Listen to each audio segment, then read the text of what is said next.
कि आपने बताया है कि जी इसको ऑनलाइन अप्लाई करना है, लेकिन जैसे कि वो बता रहे थे कि पाकिस्तान में इसकी कोई एम्बेसी ही नहीं है, इसको कैसे हम ऑनलाइन रूट थ्रू कर सकते हैं, हमें क्या करना चाहिए। फिर इसके अलावा जो सेकंड क्वेश्चन था वो ये था कि क्या ये वीज़ा वीएफएस के थ्रू रूट थ्रू होगा। आपने कहा था कि जी इसको वीएफएस के बगैर भी आप कर सकते हैं। जो थर्ड क्वेश्चन था वो ये था कि इसकी फ़ी के बारे में भी नहीं पता। फोर्थ क्वेश्चन था वो ये था कि इसके अप्लाई करने के लिए हमें कौन से सपोर्टिंग डॉक्यूमेंट्स की ज़रूरत हो सकती है। और जो इसके बाद मल्टीपल क्वेश्चन थे, इन सारे क्वेश्चन का आंसर करने के लिए मैंने ये वीडियो बनाई है। Hello guys, welcome to my YouTube channel, welcome to another interesting vlog. एक नई इन्फॉर्मेटिव इंटरेस्टिंग वीडियो लेके आप लोगों के पास आया हूँ। इससे पहले एक वीडियो अपलोड की थी जिसके बारे में बताया था कि क्रोएशिया का वीज़ा आप कैसे ऑनलाइन अप्लाई कर सकते हैं। क्रोएशिया एक ऐसा स्टेट है, एक ऐसी कंट्री है जिसको जनवरी 1 2023 से शेंजन स्टेट में कंसिडर कर लिया गया है। और इसका जो वीज़ा है, इसकी जो वीज़ा कैटेगरी है, अगर आप क्रोएशिया का वीज़ा लेते हैं तो क्रोएशिया के वीज़ा के ऊपर आप किसी भी शेंजन स्टेट में जा सकते हैं। क्रोएशिया के वीज़ा के ऊपर आप रोमानिया, किसी भी यूरोपियन यूनियन की कंट्रीज़ में जा सकते हैं, क्योंकि शेंजन स्टेट में इंटर होने से पहले जो क्रोएशिया था वो यूरोपीय यूनियन का पार्ट रहा है। इस वजह से जो क्रोएशिया का वीज़ा है वो इतना ज़्यादा वर्थी और वैल्यूएबल है कि आप उस सेम वीज़ा के ऊपर शेंजन में भी जा सकते हैं, आप उस सेम वीज़ा के ऊपर आप यूरोपीय यूनियन में भी ट्रैवल कर सकते हैं, जो भी यूरोपियन यूनियन के एक अलाइंड कंट्रीज हैं जिनके साथ उनका अलायंस है। अब जब मैंने लास्ट वीडियो अपलोड की तो उसमें काफ़ी सारे क्यूरीज, क्वेश्चंस और काफ़ी सारी लोगों को जो है ना वो इस बात की भी समझ नहीं आ रही थी कि सर ये वीज़ा रूट थ्रू कैसे होता है। रूट थ्रू का मतलब ये है कि आपने बताया है कि जी इसको ऑनलाइन अप्लाई करना है, लेकिन जैसे कि वो बता रहे थे कि पाकिस्तान में इसकी कोई एम्बेसी ही नहीं है, इसको कैसे हम ऑनलाइन रूट थ्रू कर सकते हैं, हमें क्या करना चाहिए। फिर इसके अलावा जो सेकंड क्वेश्चन था वो ये था कि क्या ये वीज़ा वीएफएस के थ्रू रूट थ्रू होगा। आपने कहा था कि जी इसको वीएफएस के बगैर भी आप कर सकते हैं। जो थर्ड क्वेश्चन था वो ये था कि इसकी फ़ी के बारे में भी नहीं पता। फोर्थ क्वेश्चन था वो ये था कि इसके अप्लाई करने के लिए हमें कौन से सपोर्टिंग डॉक्यूमेंट्स की ज़रूरत हो सकती है। और जो इसके बाद मल्टीपल क्वेश्चन थे, इन सारे क्वेश्चन का आंसर करने के लिए मैंने ये वीडियो बनाई है। इस वीडियो का एक जो थीम है वो है कि आप लोग क्रोएशिया का वीज़ा, ऑनलाइन वीज़ा अप्लाई कैसे कर सकते हैं। और अगर आपने रूट करना है, इसको रूट करने का पर्पज़ होता है कि जिस जगह से आप अप्लाई करना चाहते हैं वहाँ पर ये वीज़ा एप्लीकेशन या ये सारी चीज़ें नहीं है, तो आप इसको कैसे रूट कर सकते हैं। तो वीडियो को स्टार्ट करने से पहले मैं आपसे रिक्वेस्ट करता हूं, जितने भी लोग साथ चैनल पे नए हैं काइंडली वो चैनल को लाइक करें, सब्सक्राइब करें, सर बेल के बटन को प्रेस किया करें जहां पे ऑल लिखा होता है, ताकि कोई भी नई इन्फॉर्मेटिव वीडियो आएगी तो सबसे पहले आपके नोटिफिकेशन बॉक्स में आएगी। सेकेंडली, जो लोग मुझे इंस्टाग्राम पे फॉलो करते हैं, मेरी इंस्टाग्राम आईडी आ रही है, आप मुझे इंस्टाग्राम पे फॉलो कर सकते हैं। और इंस्टाग्राम पे फॉलो करने के बाद आपकी अगर कोई जर्नल क्यूरी है तो आप प्लीज़ उसको कमेंट बॉक्स में हाईलाइट किया करें, ताकि कमेंट बॉक्स में मैं इमीडिएटली रिप्लाई कर देता हूँ। लेकिन अगर आपकी कोई भी क्यूरी वो पर्सनल है तो आप उसको ज़रूर मुझे जाके इंस्टाग्राम पे हाईलाइट कर सकते हैं, इंस्टाग्राम पे टेक्स्ट मैसेज कर सकते हैं। Definitely I will be get back to you. There is a kind of delay possible, it can be happen, but surely I will be get back to you with positive and proper response. अब बात करते हैं जी कि जो Croatia का visa है, मैं जितनी भी बातें आपको बताऊंगा उनको एक्सप्लेन करूंगा। आप एक पेन रखें अपने पास, एक कॉपी रखें, बुक रखें, उन पॉइंट्स को आप स्टेप बाय स्टेप नोट करते जाएं, ये आपके लिए सबसे बेस्ट रहेगा। जब उन पॉइंट्स को आप स्टेप बाय स्टेप नोट करेंगे तो आपकी सारी बातें क्लियर हो जाएंगी। और वीडियो को जब मैं बता रहा होता हूँ, वीडियो में मैं चीज़ें एक्सप्लेन कर रहा होता हूँ, तो मैंने साथ कुछ लिंक्स भी दिए होते हैं, कुछ पिक्चर्स मैंने डिस्प्ले की होती हैं। आप वहीं पे वीडियो को रोक लिया करें। वीडियो को रोकने के बाद वहाँ से डाटा लेके, पिक्चर लेके उसको लिख लिया करें कि वो क्या पॉइंट्स हैं, वो क्या चीज़ें हैं। और इसके अलावा जब ये वीडियो मैं अपलोड करूंगा तो मैं डिस्क्रिप्शन बॉक्स में आप देखेंगे कि काफ़ी सारे लिंक्स दे दूंगा।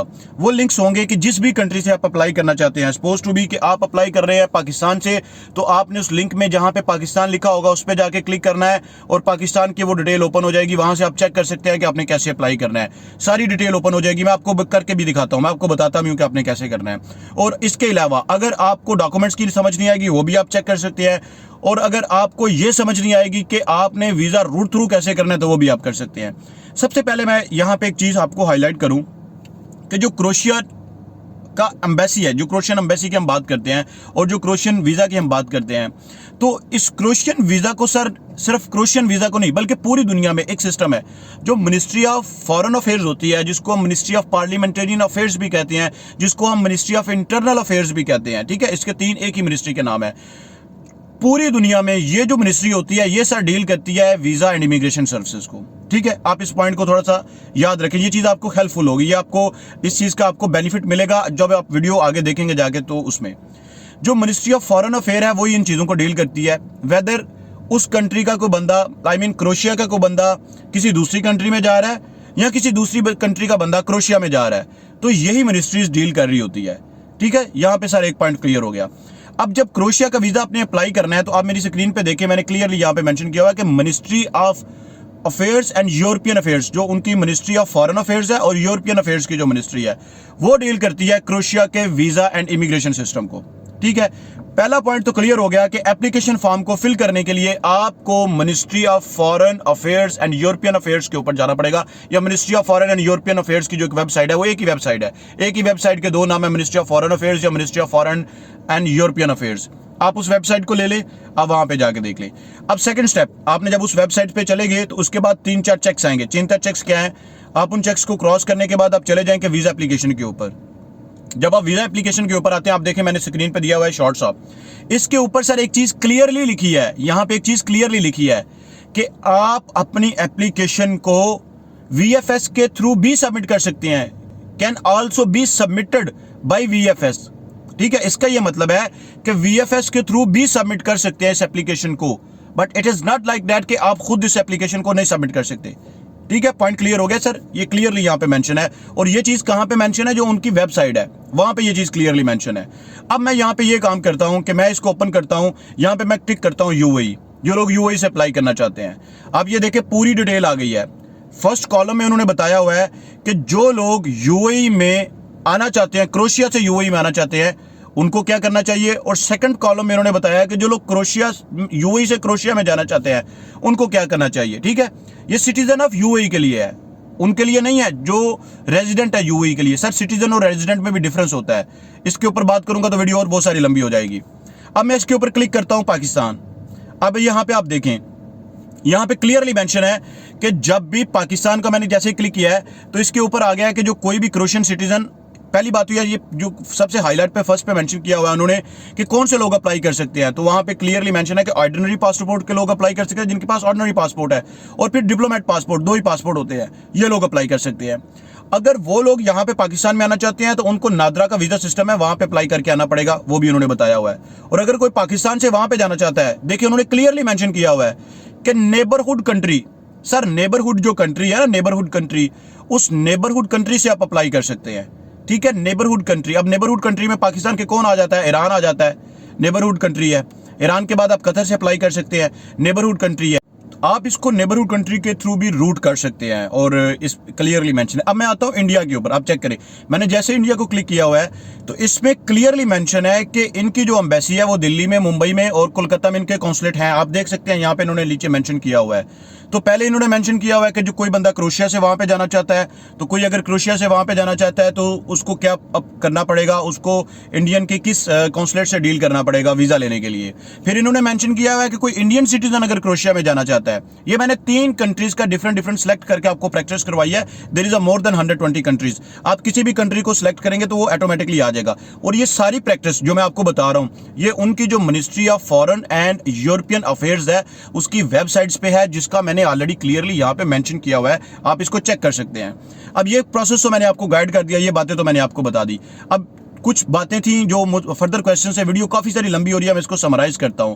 इसके बाद है कि सर इसकी फी, तो देखें जब आप अप्लाई करते हैं वीजा एप्लीकेशन के लिए अप्लाई करते हैं तो इसकी वेबसाइट के ऊपर जाके अप्लाई करते हैं, तो जो फर्स्ट स्टेप आता है वो ये आता है कि इंटर न्यू एप्लीकेशन।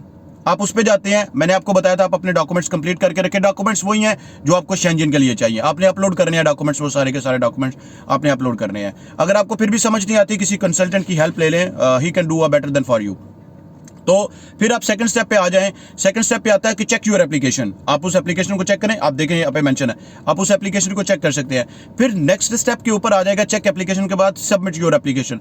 जब आप एप्लीकेशन सबमिट करने के लिए जाएंगे तो सर वहां पे वो ऑटोमेटिकली डिमांड करेगा, पूछेगा आपसे कि आप जो फी है वो VFS के ऑफिस में पे करना चाह रहे हैं, यहाँ पे पे करना चाह रहे हैं। ठीक है, सेकेंडली जो लोग VFS के थ्रू इसको रूट करते हैं तो डेफिनेटली उन्होंने VFS के ऑफिस में इसकी फी पे करनी है। अब इसकी फी है कितनी एग्जैक्टली, तो sir it may vary from country to country. अगर आप कतर से वीजा सबमिट करते हैं तो उसकी फी डिफरेंट है, पाकिस्तान से सबमिट करते हैं डिफरेंट है, इंडिया से सबमिट करते हैं डिफरेंट है, और अगर दुबई से सबमिट करते हैं तो उसकी फी डिफरेंट है। जो थर्ड क्वेश्चन है इसके ऊपर वो ये है कि VFS से जब हम वीजा रूट थ्रू करते हैं तो टाइम पीरियड कितना लगता है। कुछ ने मेरे भी एक भाई दो ने मुझे मैसेज किया हुआ था कि सर आपने कहा 15 वर्किंग डेज का टाइम है, लेकिन वीज़ा का टाइम तो 1 मंथ और 1.5 मंथ का टाइम ले लेता है। सर ये डिपेंड करता है कंट्री टू कंट्री। मैं जो आपको इन्फॉर्मेशन दे रहा होता हूँ वो जो ऑफिशियल वेबसाइट्स के ऊपर इन्फॉर्मेशन होती है, प्लस मैं आपको जो इन्फॉर्मेशन दे रहा होता हूँ वो ग्लोबली दे रहा होता हूँ। मैं पर्टिकुलर कंट्री को हिट करके इन्फॉर्मेशन नहीं प्रोवाइड कर रहा होता। स्पेशली अगर जब पर्टिकुलर कंट्री को हिट करता हूँ तो सिर्फ उस पर्टिकुलर कंट्री की बात की जा रही होती है। अब अगर आप क्रोएशिया से वीज़ा एप्लीकेशन की बात करते हैं तो क्रोएशिया से इंडिया से जब आप वीज़ा एप्लीकेशन की बात करते हैं क्रोएशिया की, तो वो 25 टू 30 डेज के अंदर अंदर एप्लीकेशन वापस आ जाती है। जब आप ईरान से बात करते हैं तो 20 टू 25 डेज के अंदर वापस आ जाती है। 15 दिन के अंदर भी लोगों को वीज़ा मिल गया है। लेकिन यही बात आप जब कतर के अंदर करते हैं वीज़ा एप्लीकेशन सबमिट करने की, तो 10 दिन के बाद 12 दिन के बाद भी वो आपको मैसेज आ जाता है, आपको VFS की तरफ से कॉल आ जाती है कि आपकी एप्लीकेशन रेडी है, या आप उसको वीज़ा को पिक कर सकते हैं या देख सकते हैं। तो it may vary from country to country. ये बात आप सर खुद भी इस चीज़ को आप वेरीफाई कर लिया करें, देख लिया करें कि ये जो चीज़ है ये किस तरह से एप्लीकेबल है या किस तरह से इंप्लीमेंटेड है। अब थर्ड क्वेश्चन ये था कि एक और कोई क्वेश्चन किया हुआ था, इनफैक्ट फोर्थ क्वेश्चन ये था कि जो लोग ऑलरेडी उन्होंने अप्लाई किया हुआ है, उनका किसी शेंजन कंट्री से रिजेक्शन है, और क्या वो लोग अप्लाई करना चाहते हैं, तो क्रोएशिया में जब वो अप्लाई करना चाहेंगे तो उनके सब फैमिली मेंबर्स का फिंगरप्रिंट्स होगा, या फिर उसमें वो कह रहे थे कि जी सिर्फ और सिर्फ एक की पर्सन जाए फैमिली में से, बाकी लोगों के पासपोर्ट कलेक्ट करके जा सकता है। सर ऐसा बिल्कुल भी पॉसिबल नहीं है। VFS के अपने ऑफिस में जाना है तो आपने जिस बंदी की भी आपने एप्लीकेशन सबमिट करनी है, it should be available and present at the time of submitting your visa application form at VFS office. ठीक है सर। और सेकेंडली मैं एक और बात आपको बता देता हूं यहीं पे ही, कि जब आप वहां पे जाएंगे तो इसी फॉर्म में ये चीज भी आएगी, क्लियरली पूछा जाएगा कि इससे पहले आपके फिंगरप्रिंट्स किसी दूसरे कंट्री के लिए, शेंजन स्टेट्स के लिए हुए हैं या नहीं हुए, तो वो भी आपने वहां पे मेंशन करना है। वीडियो काफी सारी लंबी हो रही है, कोई भी आपको क्यूरी होगी, कोई किसी किस्म का मैसेज होगा, कुछ समझ नहीं आएगी, आप मुझे कमेंट बॉक्स में हाईलाइट कर सकते हैं। I will be get back to you with positive and proper response. मिलते हैं सर एक नई वीडियो में एक नए इंटरेस्टिंग ब्लॉग के साथ, तब तक के लिए स्टे ब्लेस्ड, टेक केयर।